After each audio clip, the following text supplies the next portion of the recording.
The time my buddy left a loaded semi-truck halfway across the country. This is not my story, but I thought it's worthy to share. For background, my buddy is my now husband's best friend. They met while overseas and have been best friends and roommates on and off basically until we bought our own home. They are basically brothers and quite the package deal. Anyway, I'll call my buddy Mac. Mac was an over-the-road trucker at the time that this happened and was working for an entry-level company.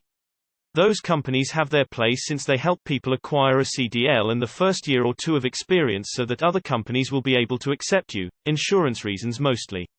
Unfortunately, the downside to companies like these are as follows. 1. Inexperienced drivers. 2. Many of the instructors are also fairly inexperienced. 3. Pay is mediocre for industry standards. 4. The dispatchers often ask for unreasonable, undrivable tasks, don't award home time very easily, and you're basically just a number. We generally put up with companies like this at first to get our feet wet and gain those precious miles and years to make us more hireable down the road, so to speak.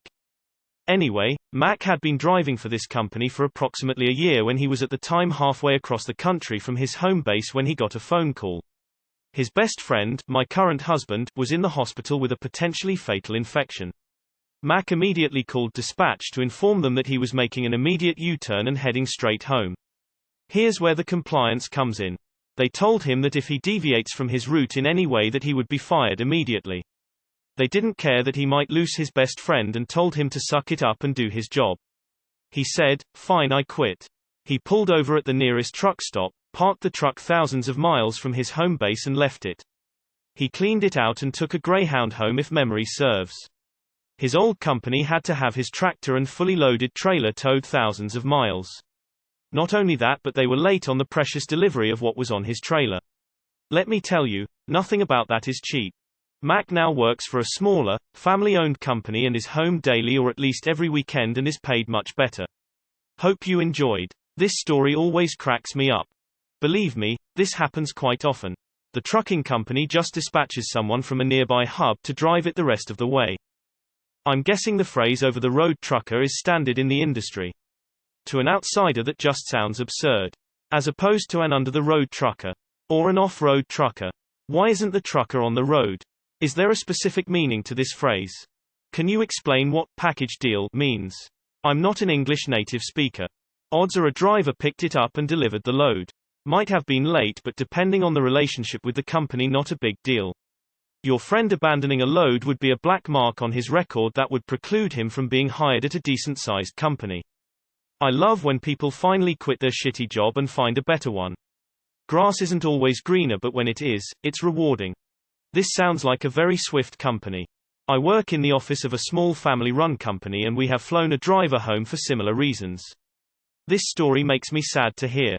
As someone who worked with a lot of day trip drivers who occasionally did overnights, none of them ever wanted to intentionally screw our company over.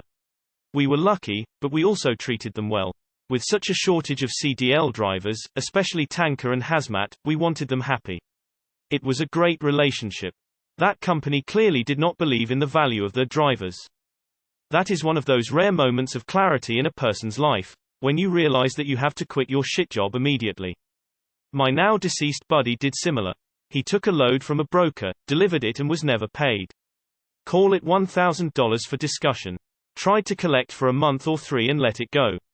That broker only used him sporadically, so he figured F it. A couple years later he is asked to take a load. Signed bill of lading puts the goods in his name.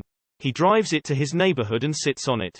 A week later dispatch is calling all hot and bothered. Like screaming hot. He calmly explains the many months past due invoice for $1,000. This is a $1,500 load. So pay me both invoices now, and I'll have it at the destination post haste. Beaten at their own game, they sent a driver with a check. Check cleared and goods delivered. They never called him again. Good riddance. Go Erna Enterprises.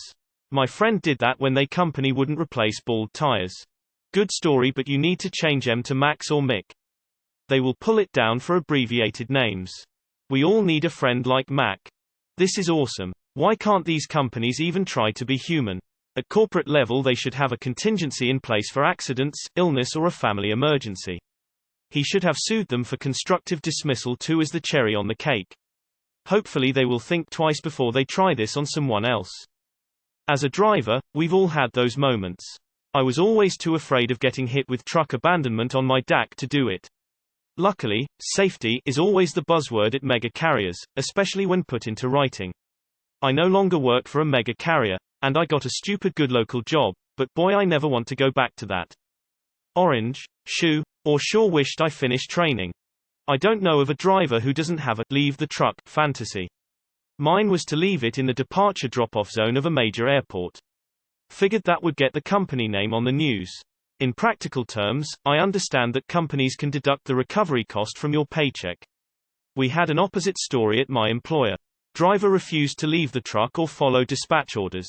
They arranged to have another driver take his load, and when that driver confirmed he had it, the company shut down the truck remotely and called the local police to have driver removed.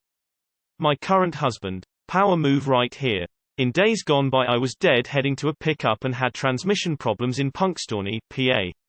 Mechanic told my company it would take a couple weeks to fix, so they told me to find a bus to pick up a tractor in Pittsburgh from a driver who quit. No buses.